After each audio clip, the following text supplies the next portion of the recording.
What a beautiful time to be a Manchester United fan. Who are we?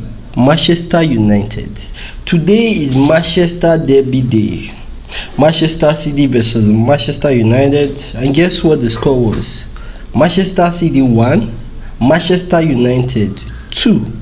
And our prediction was spot on. Predicting the match to end. Manchester City 1, Manchester United 2. Yes. So before the match, we're going to dive into our predicted 11, which we scored 10 over 11. Today was our day. We got the prediction right for the lineup. We missed one, 10 over 11. Then for the match, we got the score prediction correct, which was Manchester City 1, Manchester United 2. Octopus, Paul, not do rich like this. Before we dive into the prediction for the lineup and talk about the match, let's talk about Marcus Rashford and Garnacho. They were both left out of the match. They were not on the bench, they were left at home for the match. And when the manager was asked why that happened, his response was he watches everything. To evaluate who is going to play on the weekend, he watches how they communicate with their fellow players, how they train, how they do each and everything, how they wear their clothes. He even said how they pick their clothes before the match. But what I got from that was he was trying to tell us that Marcus Rashford and Alessandro Garnacho are not ready. I think Rashford is 27, Garnacho is about 21 or 22. What if the manager is trying to tell us? It's the same thing we have seen and the same thing we have been talking about. You have to run to play football, but Marcus Rashford and Garnacho, they feel too big. For one reason or the other, they feel too big to run during the match. I don't know why.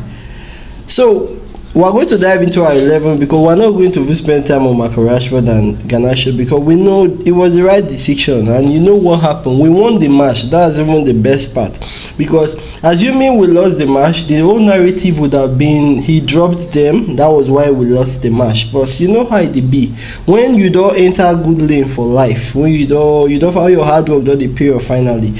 Everything will work out for you. Even when you not carry spoon, you go see spoon for where you want chop the food. You go see spoon, you go chop.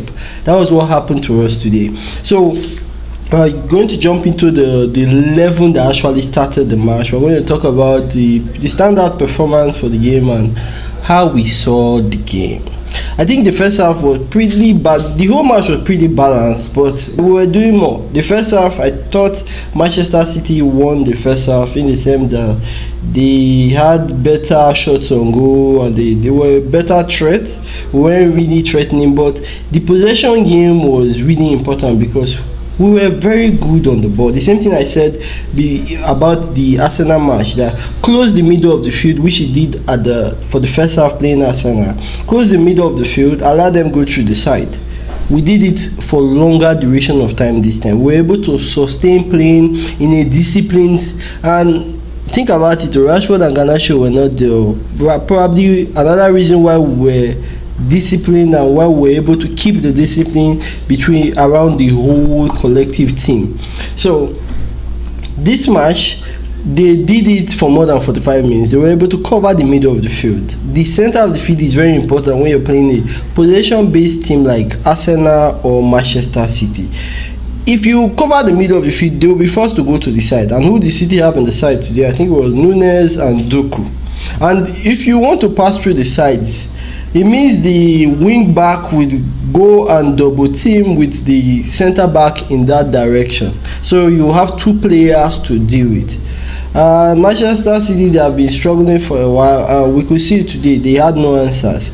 It was fortunate that they went a goal up in the first half. Fortunate for them because they had nothing until that deflection from Ahmad trying to stop the cross from Kevin De Bruyne.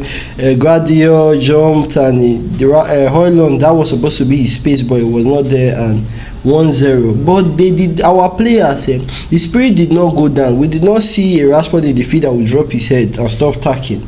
The players, they understood that it was 90 minutes and they kept playing. No honorable mentions for this match, I think, was Ugarte was very important. He kept going up and down the pitch. He did not stop. And the thing about the player like that, he does not want too much recognition. He does it and it goes away. He doesn't hold the ball and try to do extra. His job is to win the ball, give it back to the midfielder closest to him, or the player closest to him. Get the ball moving, and he did that perfectly. Maguire is another honorable mention. I've been telling you guys, Maguire, since they took the captain ban off him, he has had time to relax. You will see him now, he's not trying to do, there's no that sense of I have to be the one that make things happen is not there again. He's a normal Manchester United player now. Trust me, I love him. The fact that Maguire was able to take all the criticism and all that and come back. A comeback story in life is always important. It's amazing to hear when somebody comes back triumphant times and he goes through it and he comes back. Everybody criticizing him and he goes through that and he comes back and he delivers. I love those kind of stories. We don't have to talk about Mazarawi. He's always delivering. He's Mr. Capable, always showing. Bruno Fernandes was important. I love that guy, you know. Bruno Fernandes is the kind of player that every team needs. He's always going to fight. He loves to play football. You know, I'm very sorry for Mr. Mount because, you know, after suffering so many injuries, it's not the kind of person you want to get an injury again, but it happened. You know, we'll wish him all the best. You know, it's going to take some time. You know, we don't really know how long he's going to be out yet. The manager said he felt something, so let's hope he's not serious. Now we are going to go to the man of the hour, which is Amad Diallo.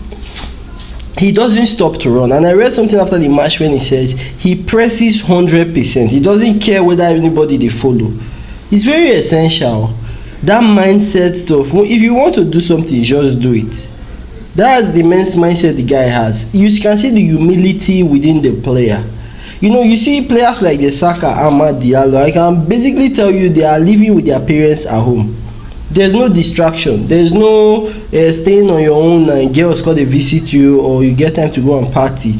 They basically have one life. If they go play football, they go home after the pitch. There's really a social life. If you really want to play football to the highest pinnacle, it's going to be hard to have a social life, especially when you are trying to build name for yourself. You shouldn't forget. You know, when after the match, when they were asking him, he said, "Thanks to God, now we look to the next match." He's not supposed, even when everybody is calling you king, you are not the one that is supposed to be calling yourself king, because there's a lot to be done. But I think for the other guy, Rashford, when they were calling him king, he got to his head. But Amad Diallo, we can see the humility. You see that his pressing technique, that he doesn't stop. One thing that is very important about that is, if you are pressing somebody and you go 100%, the person that is supposed that you are pressing, before you receive the ball, he will see you with his peripheral that you are coming with 100%. If the person is not very good at controlling the ball, he might trap the ball miss. Or if he is not good in making decisions, he might want to take an extra touch. There is your chance to press him and get the ball. He understands it and he does it. Anytime I see him pressing, he runs at full pace. Don't stop. You don't have to slow in the pace. If you are going for somebody, go. You miss it, jog back to your position. It is very important. This formation we are playing now, covering the middle of the field, opportunities are going to come. The thing that is very important is that when the opportunities come, you have players that are going to deliver. Oh my God, I'm in love with Amad Diallo. I think Haaland is going to come good. After Messi Man got the injury, Bruno Fernandes had to go up the pitch and Kobe Mino came into the game. I thought Kobe Mino had a good game. Martinez, that second pass for the second goal, that is what we know Martinez for. That is what we want to see from Martinez. This was his best game in a very long time. One person we have to mention that was not doing so well was Dalot. Somebody has to talk to Dalot. He has to take one-on-one classes of how to beat people one-on-one. He has to take, he needs to know how to bring pull-outs. He needs to go and learn set pieces, how to cross balls from his side of the field. He needs to go and learn the delivery, because in this formation, the wing backs are going to be getting a lot of opportunities. When the opportunity comes, we need people that can take it. That's why Dalot is currently under supervision and under test too. If he doesn't deliver, trust me, come the summer he will not be playing, because this team, we need high energy individuals that are going to go up and down the pitch, keep the ball. When the ball comes to you, beat your man and hit the target. We don't care if you score, you don't score. The idea is we want to see everybody growing within this system. See, trust me, I am so happy, and I can't even tell you, I am happy. The way the match ended, the control from Diallo, and I have to tell you, we don't have a lot of technical players in our team. That control you saw that Diallo made, there are only 2 people that can do it in our current squad. If it's not Diallo, it is Bruno Fernandes. In order for our team to get to that level of competing with the Real Madrid in Champions League and all that, we need technical players all over that can do that the same thing that Diallo did. You saw that touch. See, that is deft touch. That ball, if we hit that ball, would definitely hit Rashford's knee or his shin. Why? Because there's no full focus. You need to be focused. You need to know what you want to do even before the ball gets to you. Diallo is the typical example of the kind of individuals you want in this team, in this system. The manager say, play here, you go there, you deliver.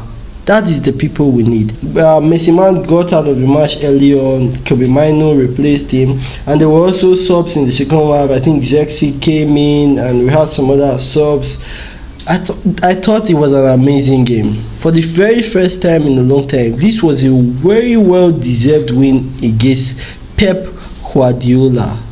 Pep Guardiola can say all he wants after the match. It's his business. We won this match fair and square. Who was the better team in this game? Manchester United. Kudos to Maguire, kudos to Bruno Fernandes, Ugarte, Martinez, Delete, Mazarawi, Diallo. Thank you guys, you did superbly well in this match. Christmas present, it came early. It came early. Thank you Manchester United for delivering this one for us. One thing I'm very certain about this Manchester United is that Ruben Amorim, he will first Arteta win Premiership. I don't know about you, but we are coming for them.